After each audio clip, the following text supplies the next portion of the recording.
Hello! April and I will give a video summary on the book entitled The 10-Minute Trailer 150 Ways Teach It Quick and Make It Stick by Shannon I. Broman. In this book, the author reminds us again the basic fact of all learning. It is only learners create that is learned. The 10-minute trainer will certainly wake people up. It contains a gold mine of easy-to-use ideas for getting learners to talk, to think, to move, to create, to act, and thus to learn. This book contains a rapid design method for weaving these ideas together into effective learning programs. The book has 302 pages all in all. It is consists of 3 parts. The first part is When They Do It, They Got It. This part contains 150 ways to use short segment of time to help the learners review, remember, and apply the important information. From the collection of Got a Minute activities that take 5 games, these hand-on strategies increase learners' motivation, interest, and involvement.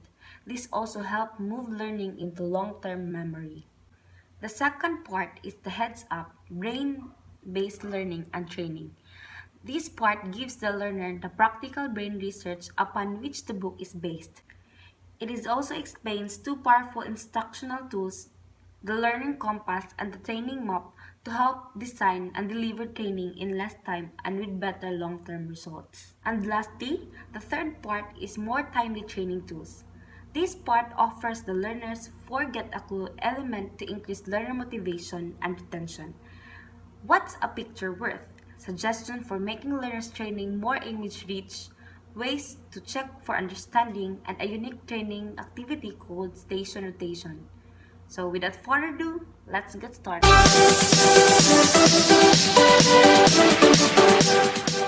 The 10-minute trainer is based on the 2 fundamental training principles of the 21st century. The first is shorter segments of instructions are better than the longer ones. The second is learners remember more when they are involved in learning. This book will polish what you do well by using 2 principles, and you will turn to passive learners to active learners. So before we start to the summary of the part 1, so why 60 seconds? A 60-second activity is doable when a 60-minute activity is not.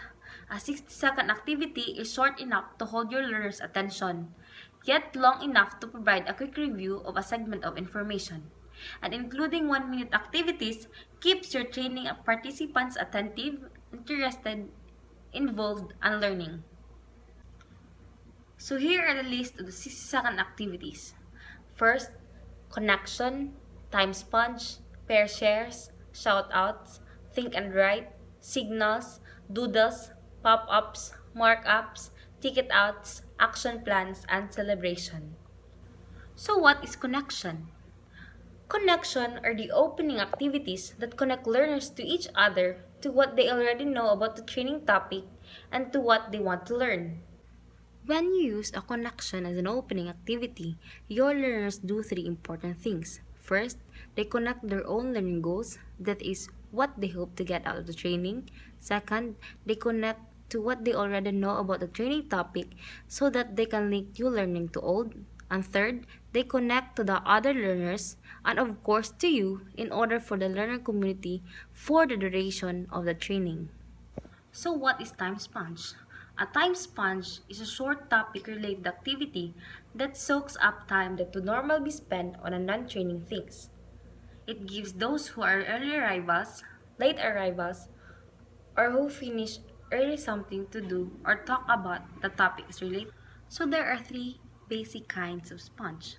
First, the quick start sponge, take a break sponge, and early to finish sponge. So the next is pair share. It is also called a dialogue. This activity is the quickest, easiest, and psychologically the safest way to invite learners to participate. During a pair share, each learner turns to another person and engage in a short discussion about something the topic is related. What is a shout-out? A shout-out is an activity that encourages learners to state what they already know or have learned by responding to a topic-related question or comment from you. A shout-out makes the whole group responsible for the number of responses needed. It also increases learners' involvement as well as their critical thinking skills because learners need to come up with more than one right answer. So the next is think and write. The think and write is more introspective than the other 60-second activities because learners quietly reflect upon what they learned. During this activity, learners take a moment to think about what they have learned and then write down their thoughts as per your instruction. So the next is signal. A signal is a hand or body motion or choral response used by learners to answer a question or demonstrate their understanding of a concept. But signals can be unusual sound and motion too. They can also be learners created. Signals involve all learners and add a kinesthetic element to a lecture. So the next is doodle. With 60-second doodles, learners simply create image, icons, lines, shapes, drawings, cartoons, symbols, stick figures, or logos to represent a topic-related fact or concept. A doodle is a right brain activity since humans process image in the right hemisphere of the cerebrum or thinking brain. What is markup? A markup is an activity in which you instruct learners to mark the written materials in certain ways so that they will remember the information longer. Next topic is a ticket out. A ticket out is also called an exit slip. It is a written comment or verbal statement from the learners about what they have learned or what parts of the information are still confusing to them or a question they may still have or what they consider to be the most important concept or main idea from the material presented.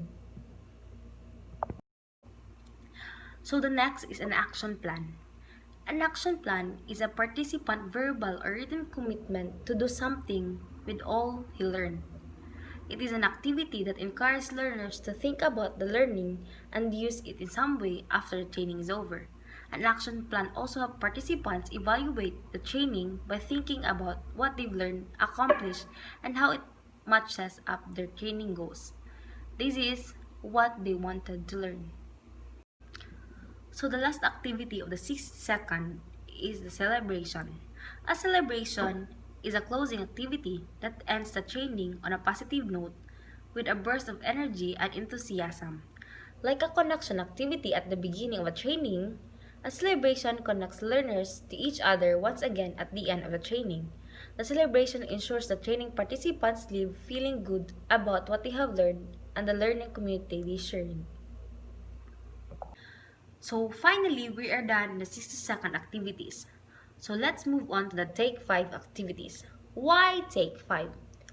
In this book, The 10-Minute Trainer, Take 5 refers to the games and activities that learners can do in the 5 or 10 minutes. This is long enough for the game to include some movement, as well as review, and short enough that most trainers can fit them in, even with extensive materials to cover. And here are the list of the 5 10-minute games. The first is Postcard Partner, the Gallery Walk, Take a Stand, Grab That Spoon, Place Your Order, Metaphor Magic, Let's Trade, Each One Teach One, and the Walkabout.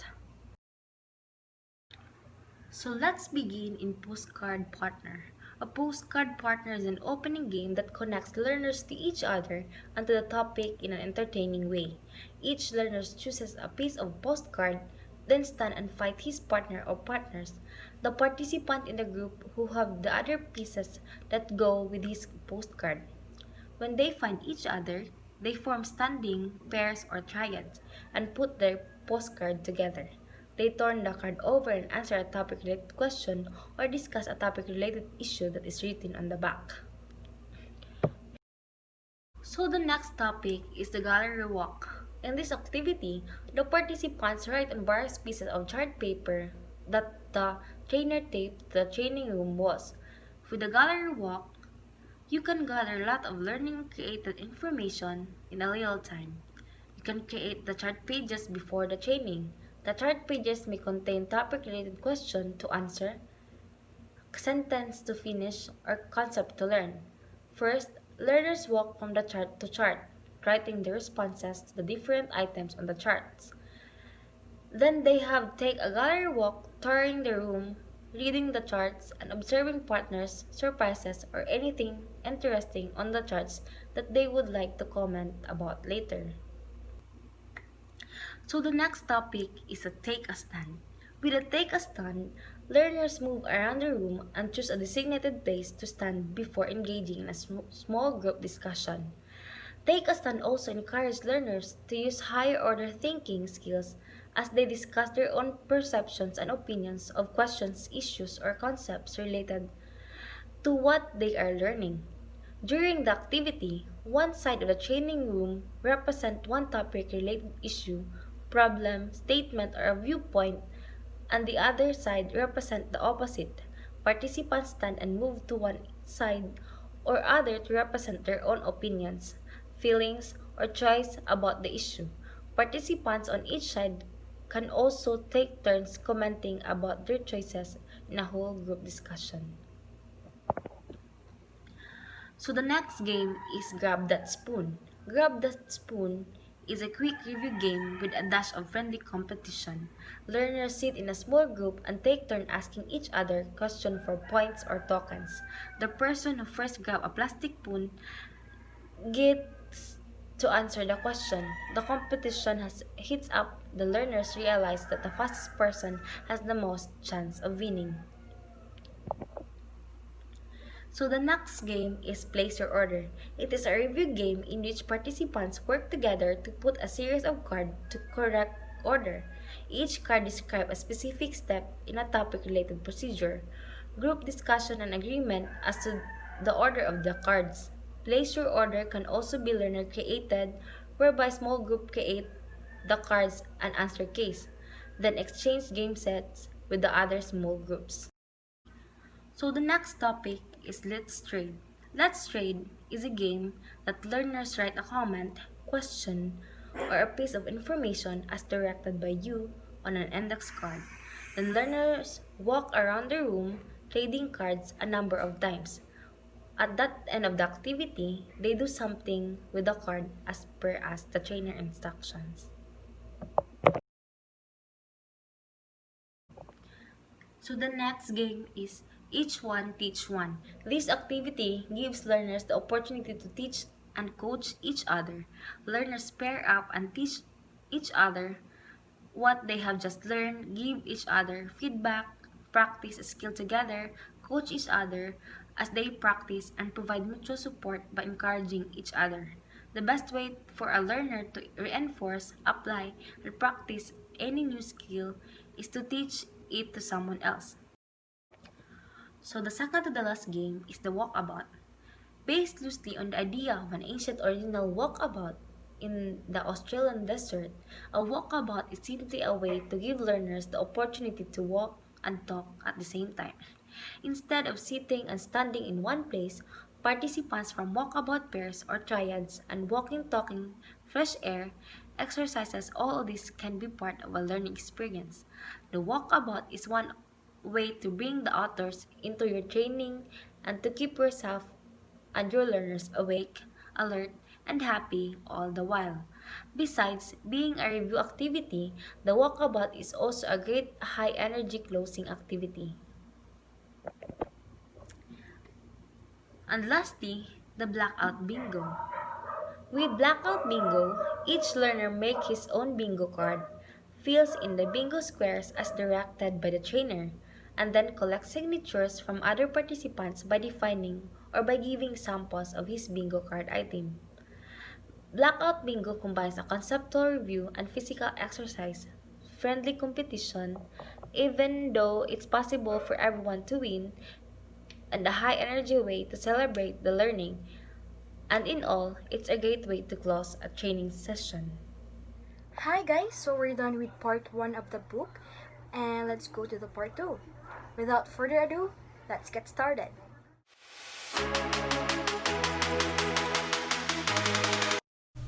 So 6 topics are in part 2, namely heads up, brain-based learning and training. Second, attention maker, attention breaker, the reticular activating system and learning. Third, 3 brains in one, the triune brain and learning. Fourth, Let the compass be your guide, the learning compass and the learning natural way. Fifth, mapping your message, making it stick with the training map. And lastly, power our training templates, time-saving design, and delivery tools. Part 2 gives us the practical brain research upon which this book is based. It also explains two powerful instructional tools, such as the learning compass and a training map, to help us design and deliver training in less time and with better long-term results. Finally, Part 2 shows us how to include the book's concepts and activities in our own training by using 5 Power Hour training templates. Part 2 of the 10-minute trainer will give us practical ways of using 3 important pieces of brain research about learning. We may be familiar with these concepts or they may be new to us. Either way, we will discover useful insights about how people learn and what to do about it in our own teaching. So first is heads up, brain-based learning and training. The learning brain. The human brain is phenomenally efficient and eminently adaptable learning tool. How it manages to learn as much as it does, as fast as it does, still manages the researchers to study it. Not only in the brain designed to learn, it can't help but learn. That is the basic function to make sense out of the world around it. It is a pattern-seeking device, always hunting for the mosaic pieces of its world, which it can then combine in infinite ways to create its own artistic masterpiece of what reality is, according to the patterns it has identified. Patterns can be physical cycles of the natural world, for example, birth and death, the 4 seasons, or positions of stars in the night sky. Experiential, such as the sequence of movement in a dance, or the cultural norms and routines taught to a child from the time he is born. Cognitive, such as language and mathematics, are 2 examples, and affective, such as emotional responses to pain and pleasure, as well as everything else the human brain is capable of learning. Emotion directs attention, which directs learning. Let's face it, no one likes to be told what to learn, right? Encouraged, maybe, but we want to choose the content and the learning methods, the desire to explore what interests us in the world around us, in our own time and in our own way, is basic to the human brain. When we as trainers understand the brain research about learning and we know what drives learning or our emotion, then we can create learning experiences that are compatible with how the brain learns, rather than using methods that only tire and frustrate it. The brain research in Part 2 illustrates the power of emotion in determining what our learners will pay attention to, and what they won't, and what they'll finally end up learning. The research helps us deepen our understanding of the learning teaching process. It offers us effective, brain-based alternatives to traditional training design and delivery. It also validates this book 2 major concepts. Shorter segments of instruction are better than the longer ones, and the learners remember more when they are involved in the learning. An overview of Part 2. Part 2 begins with the brain's attention maker, also called the reticular activating system. This part of the brain plays a critical role in deciding what will hold the learner's attention and what won't. Emotions such as needs, desires, curiosity are the keys to what the attention maker notices. Next, Part 2 explores the significance of the 3 brains in one, also called the triune brain.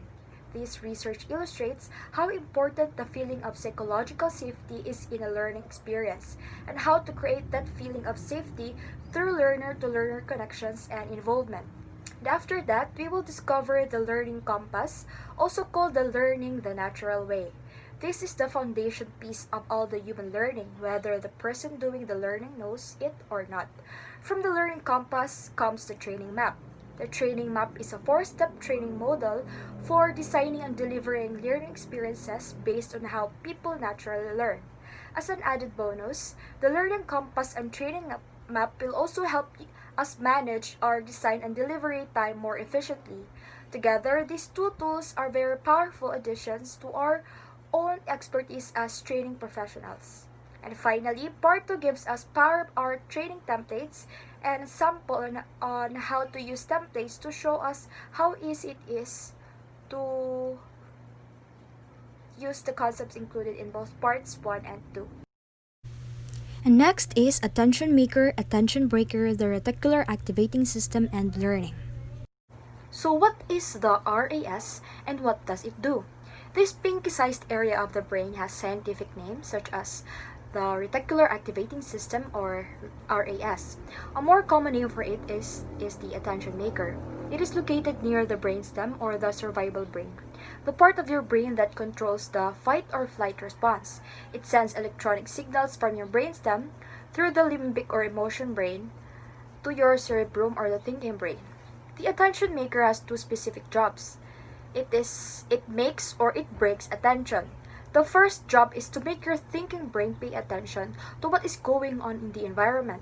The second job is to break it or stop your thinking brain's attention to the environment, causing the cerebrum to go on automatic pilot, that is, to do certain actions automatically while thinking of the others. So the attention maker does both jobs by screening the sensory data coming into your brain from the brainstem. Then it decides what data is important enough to send along electronic circuits to the cerebrum.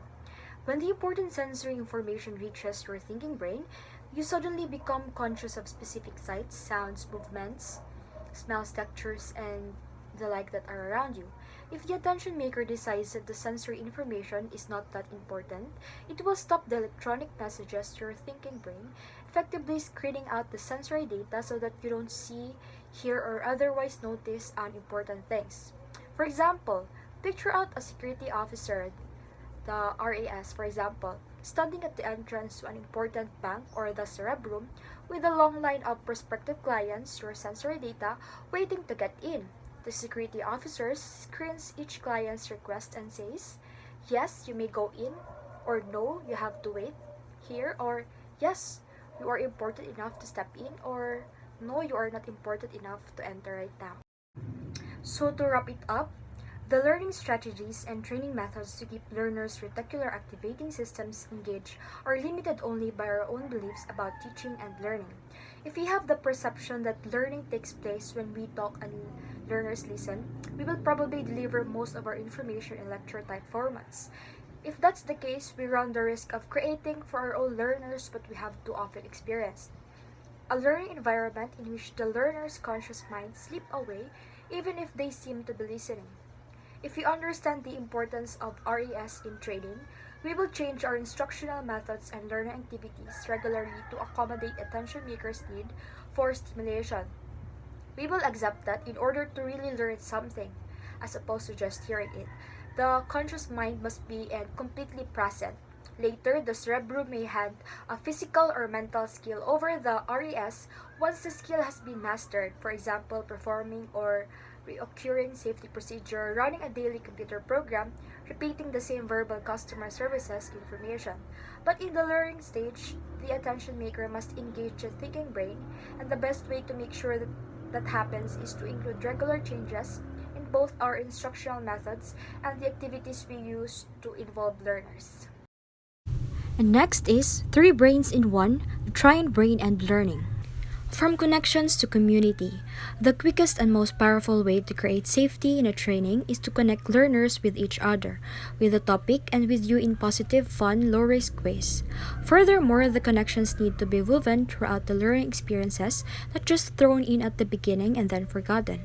By encouraging learners to interact, appreciate each other, and learn from each other, you are creating a learning community, and that is a group of people who interact in positive ways and who are emotionally invested in helping each other learn. A safe learning community means that learners can make mistakes and learn from them. They can ask all kinds of questions and not be afraid of sounding stupid. They can disagree and not be put down. They should not be threatened either physically or feel psychologically, and they will have opportunities to learn in ways that support their own needs and desires. So techniques are never value neutral. These two important concepts to keep in mind when creating a safe learning communities are: first, you teach who you are and what you value. Second, the instructional techniques you choose to use or not also reflect your deepest values. To build a learning community is: first, you need to renew the room. Second, social suggestions. Third, walk your talk. Fourth, 60-second connections. Fifth, mix them up. Sixth, take the pulse. 7, safety first. And lastly, ask for feedbacks. To wrap it up, the human brain is hardwired to keep us both physically and psychologically safe. All three parts of the brain, which is the survival brain, the emotional brain, and the thinking brain, work together best when the need for safety is met in a class or training. As you have learned, one of the surest ways to create a feeling of emotional safety is by connecting learners to each other and to the content in fun and safe ways. When you include a variety of ways learners can make those connections throughout a training, you create a safe learning community for the duration of learning experiences. The fourth one is let the compass be your guide, the learning compass, and learning the natural way. So, what is the learning compass and what does it do? For any physical journey, a navigational compass with its directional coordinates of north, east, south, and west is one of the most powerful tools we can carry with us. With the compass to guide us, we make sure that we won't get lost and that we can ultimately find our way home. The same applies to a learning journey. We can use a metamorphic compass with its four directional points representing the four steps in learning. First is the north, which represents us ourselves. Here, the learner decides what informations or skills she wants to learn, why she wants to learn it, and what she already knows and has experience related to the subject. Second is the east, which represents the others. Here, the learner finds out what other people know about the subject. These people may be family, friends, community members, co-workers, teachers, or other learners in the learning experience itself. The learner links what she knows with what they know. The third one is south, which represents information. Here, the learner begins to gather new information to add to what she and others know. She may gather this information a number of different ways through books, videos, courses, meetings, real-life experiences, college classes, the internet, self-study programs, lessons, trainings, mentoring, and moreover. The fourth one, which is the west, represents action. Here, the learner puts the new knowledge to use, practices a skill, or does something with what she has learned. This is where all learnings leads to action or a completion of goal and probably the creation of a new one, the desired outcomes, or the end result. So to wrap it up, when people learn the natural way, they can't help but be successful in the learning experience. Put in another way, if your learners are successfully learning what you are teaching them, then you are already using Kolb's natural cycle of learning, whether or not you are aware of it. You are already including the metaphoric learning compass with its four steps, the north-south, east-others, south information, west action. As we stated at the beginning of this chapter, the most important thing to remember about the learning compass is that it is the foundation of the four-step training map that is described in the next chapter. Just as real compass is necessary to create a map of the physical world, the learning compass forms the basis of the training map. The two tools, which is the compass and map, go hand in hand. They are like two sides of the same coin. Understanding the learning compass will deepen your understanding of the training map. When you understand how people learn, you can use that knowledge to become better at teaching them in ways that make the learning stick. The next chapter explains the training map and shows us how to use it to transform our training into a more learner-centered, time-efficient experience. And next is mapping your message, making it stick with a training map. What is the training map? Just as we use the metaphor of a directional compass to understand the natural way most people learn, we will use a map metaphor to understand the most effective way to teach others. We will call this metaphor a training map, that is a format to follow to help us design and deliver more effective learning experiences. The training map has four steps. First, making the connections from north-south to east-others. Second, explaining the concepts from east-others to south information. Third, practicing the skills from south information to west action. And lastly, celebrating the learning from west action to north-south.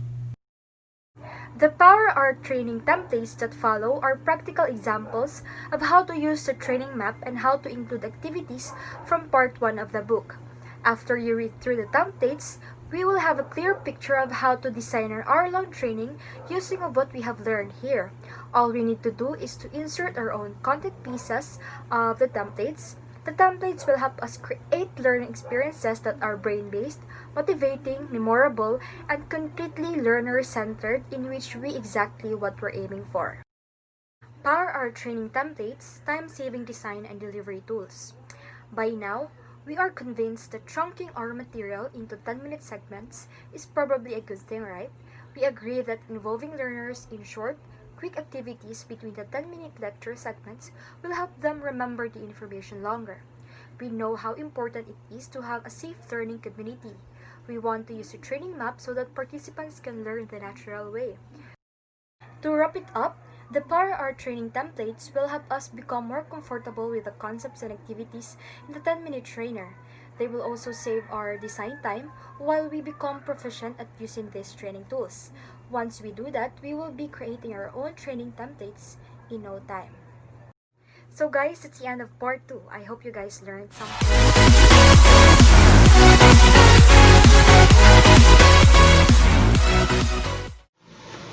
The part 3 of this book includes more tools for you to become consciously competent trainer.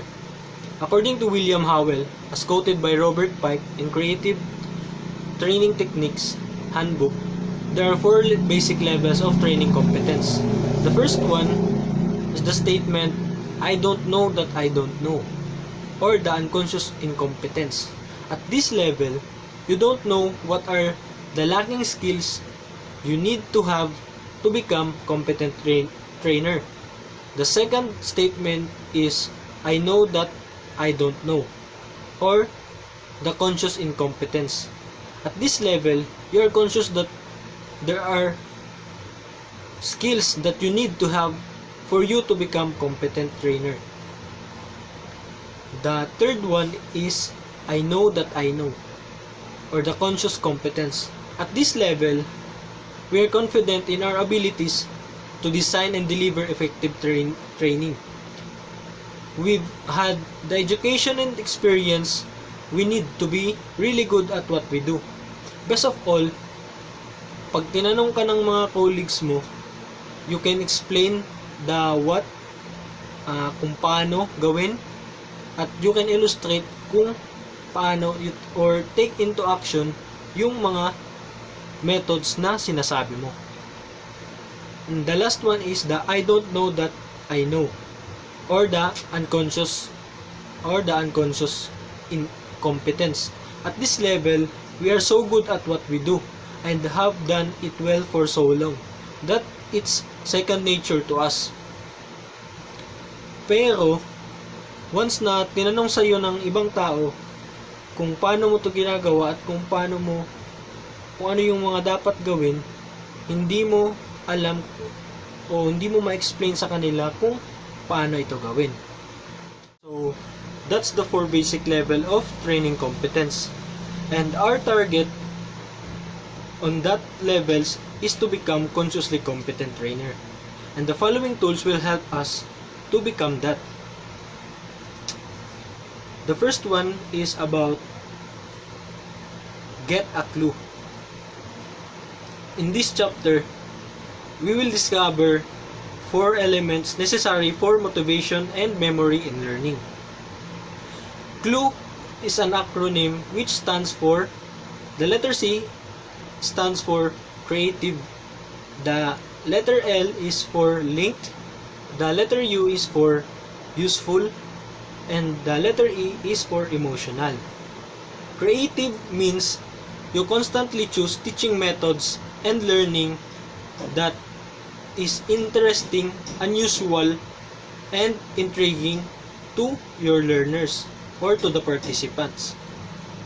The linked means that you provide sufficient opportunities for your learners to link their new knowledge from their previous knowledge. When the learners do that, it will help them to deepen their own understanding of the materials and can remember it longer. So the memorization rate will increase. The third is useful. Useful means that the new information is directly applicable to learners' lives. Kasi kapag alam nilang pwede nila itong gamitin, mas mai-engage sila na matuto. The last one is emotional. Emotional means that there is a positive correlation between what training participants are learning and how they feel about what they are learning, since emotion directs attention and attention directs learning. So it is really important to make the learning experience a positive one. So when you make training creative, linked, useful, and emotional, or you use the 4 elements in your training, you are not just motivating your participants to become involved in their own learning, but you also help them to learn everything you teach in a long-term memory. So probably the best benefit from the 4 clue elements is that learners will associate learning with positive feelings and want of what makes them feel good. So it will be a win-win situation for everyone. The next chapter is about what's a picture worth. In this chapter, you will be reminded of the power of image in training. So what is imagery?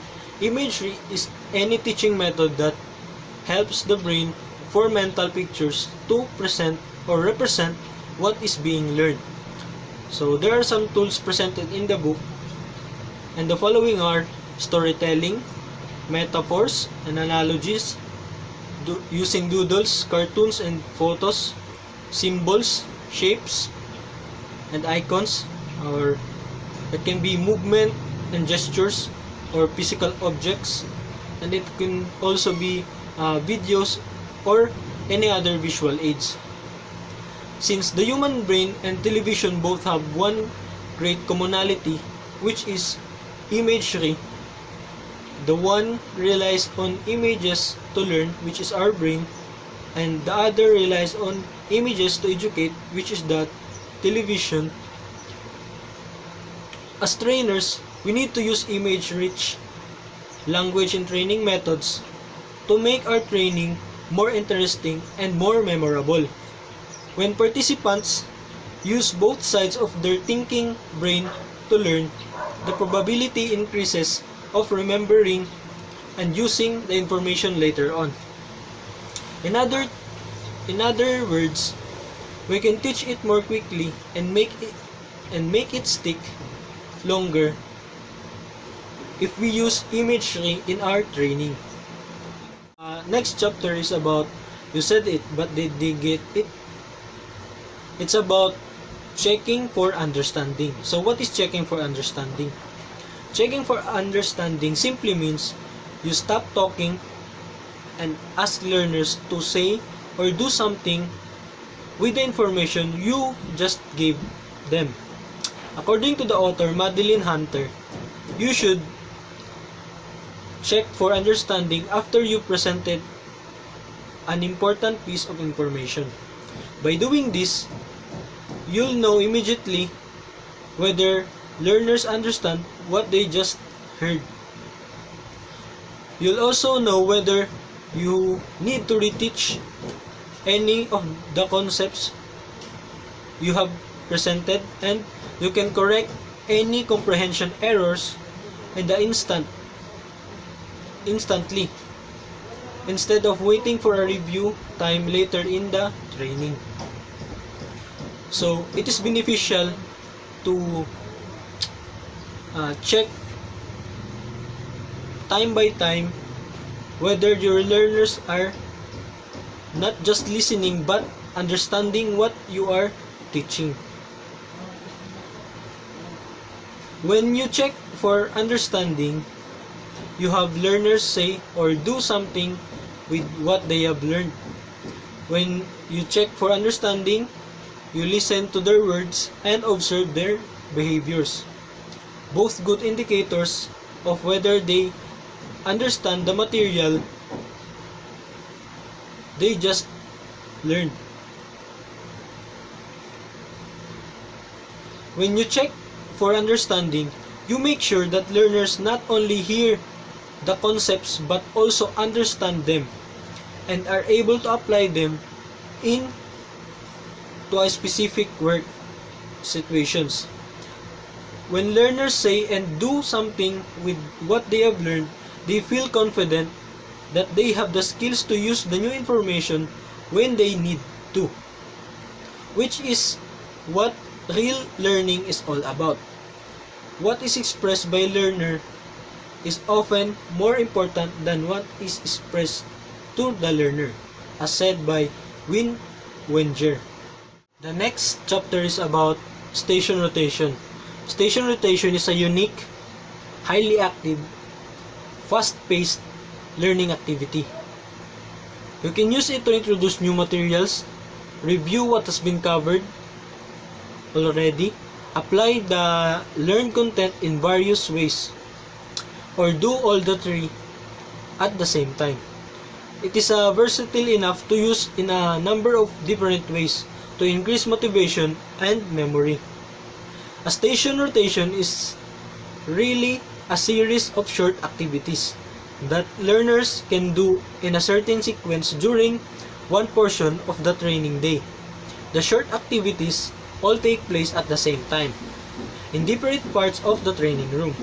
In small groups, learners rotate from the activity to activity, following the written or audio tape instructions at each activity table or station.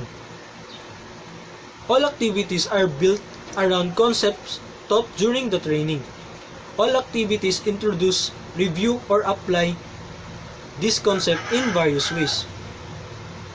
So that's the rotation, or the station rotation rather. So the major takeaway from this book is about how to become efficient in conducting training or teaching. The book creates a paradigm shift from instructor-centered training to learner-centered training, from old sit-down and listen instructional methods to new stand-up and talk learning strategies, from monologue lectures to dialogue learning, from learning is delivery to learning is creation. So, a profound shift in perception. Concepts and teaching methods and principles in this book are meant to help you to become better at what you do, or to improve and enhance what you already do well, and create new ways of teaching and training that are even more successful for both of you and your learners. Above all, this book is meant to inspire and celebrate you, your learners, and those you share it with. And that's all. Thank you.